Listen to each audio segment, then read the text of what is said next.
adds details, quotes, note strong language in first paragraph by Guy Faulconbridge Manchester, England, October 1 Reuters chanting bollocks to Brexit and waving the gold stars of the European Union flag. Tens of thousands of protesters marched through Manchester on Sunday to the ruling Conservative Party's annual conference to demand that Britain stay in the EU.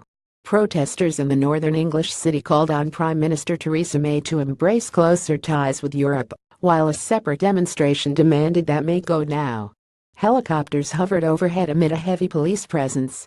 The country voted 52-48% in a referendum last year to leave the EU, but negotiations with Brussels have progressed slowly, and the country remains divided over the outcome.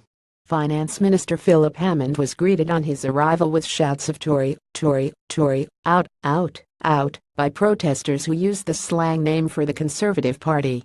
At the front of the demonstration, a lorry carried a multi-headed giant body with the faces of May and three leading Brexit campaigners: Foreign Secretary Boris Johnson, Environment Secretary Michael Gove, and Brexit Secretary David Davis. "Brexit is a monstrosity," it said on the chest.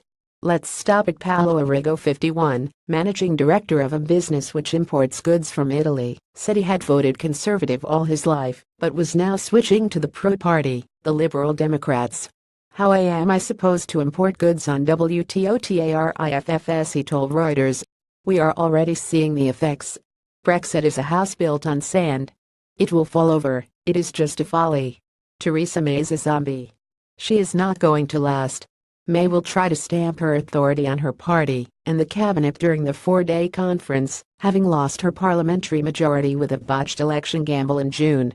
At a separate demonstration, protesters denounced May's policies on public spending and shouted, "Tories, out, out, out." "We want May out of power," said Joe, who refused to give his surname and described himself as a communist. "She is hanging on by a thread." "We want Jeremy Corbyn elected as Prime Minister on a socialist manifesto with the collective ownership of industry, services and economic power." Britain's opposition Labour Party enjoyed a bullish conference last week in Brighton, and the party is closing the gap in the polls, helped by the support of young voters. Writing by Kate Holton, editing by Matthew Pope. Bigor Standards Thomson. Reuters Trust Principles.